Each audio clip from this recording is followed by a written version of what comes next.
Ferrari were enjoying a great afternoon on Red Bull's turf before disaster happened. Ferrari are struck with yet another DNF, and again it is because of their engine. It seems like the Scuderia can't get on top of the reliability problems. We'll get into this and why Ferrari are in more trouble in a second. Do you think Ferrari will register more DNFs due to reliability issues? Let us know in the comments below. Let's get on with the video.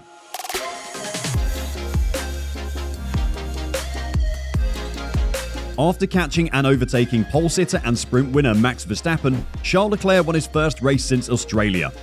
On the day, the Ferrari experienced significantly better rear tyre degradation for reasons that Red Bull is still trying to figure out.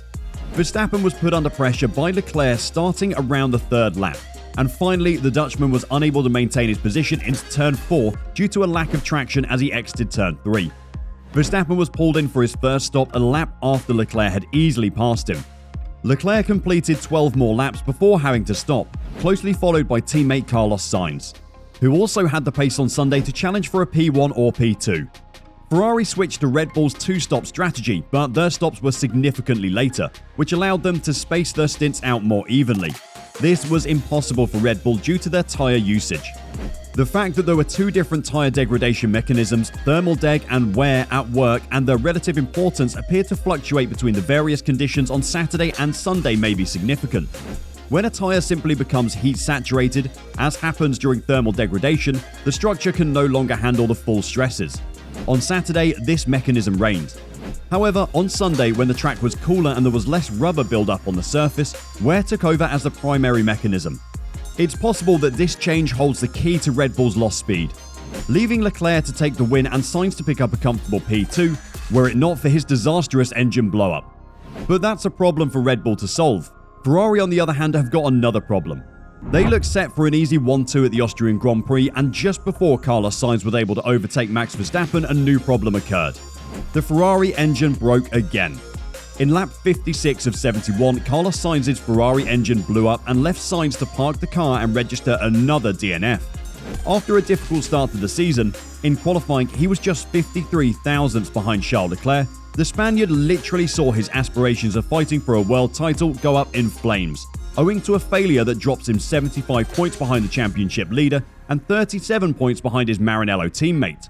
The disappointment of the Spanish driver is thus entirely justified, despite the fact that a very intriguing development is emerging that should still instill some confidence in Carlos. It is rumoured that the power unit that failed at Spielberg is not the third one, which was first used in Silverstone, but rather the second one, with a lifespan of 5 GPs. Imola, Miami, Spain, Baku, Canada, given that it is most likely that Engine 1 was used in Monaco. Therefore, according to Motorsport Italy, the explosion did not occur for a brand new engine, but rather for a power unit that would have run for significantly longer than intended. However, it is insufficient to match the speed of the RBPTH001, that's the Honda power unit, which has, on the other hand, shown to be far more reliable.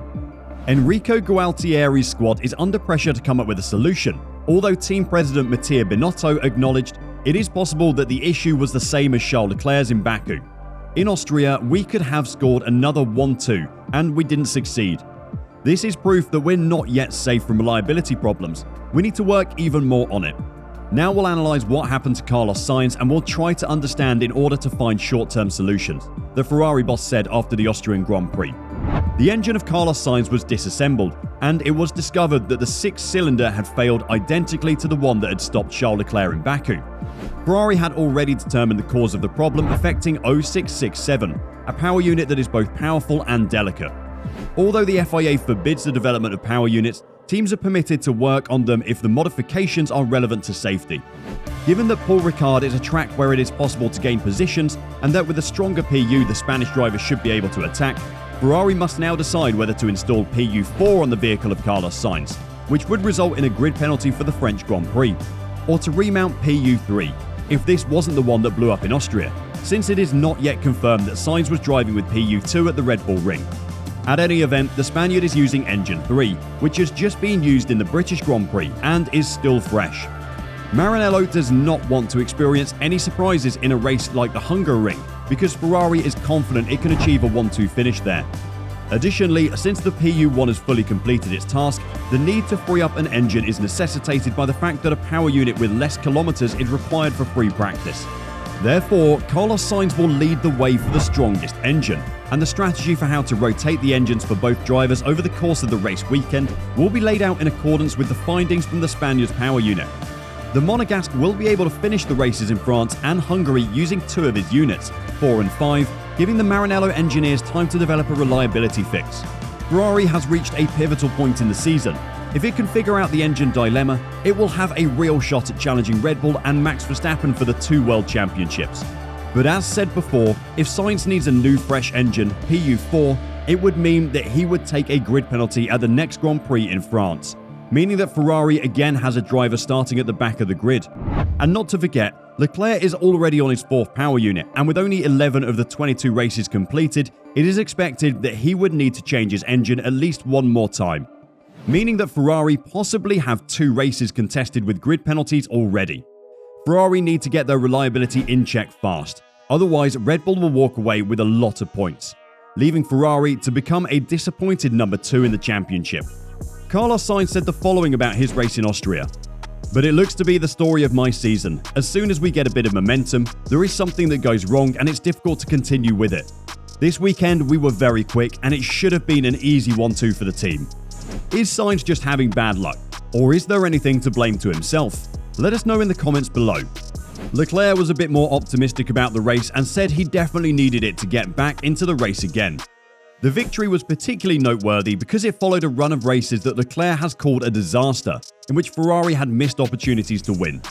Engine problems prevented him from winning in Spain and Azerbaijan while he was in the lead, and tactical mistakes prevented him from winning in Britain and Monaco. Ferrari CEO Mattia Binotto travelled to Monaco last week for a private dinner with the driver to discuss the situation after learning of Leclerc's growing dissatisfaction with how his championship challenges' early season enthusiasm had faded. Leclerc made no bones about how important it was for him to get back on top after finally realising the tremendous potential in the Ferrari. "I definitely needed it," he said. "I mean, of course, whenever I get to a new race, since 5 races, I have a smile on my face, and I keep being optimistic. But obviously, with hard race after hard race, it just felt like everything was against me.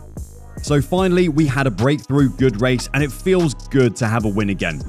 The performance in Austria, according to Leclerc, surprised him most, not for Ferrari's top speed, but rather for how much Red Bull's relative performance changed after Verstappen won the sprint race on Saturday. "It's been the first time where we were actually quite a bit quicker, so it's not a surprise because we've been working very hard. But probably the surprise is coming from Saturday to Sunday, because in the sprint, Red Bull seemed to be very strong too. But in the Grand Prix, we seem to have picked up a bit more pace compared to them. So yeah, it's a good surprise though." Leclerc believes that Ferrari's main issue thus far this season has not been the car's performance, but rather its inability to realise its full potential. "We got a package in Barcelona and then we had another upgrade in Silverstone, and it always went in the right way," he said.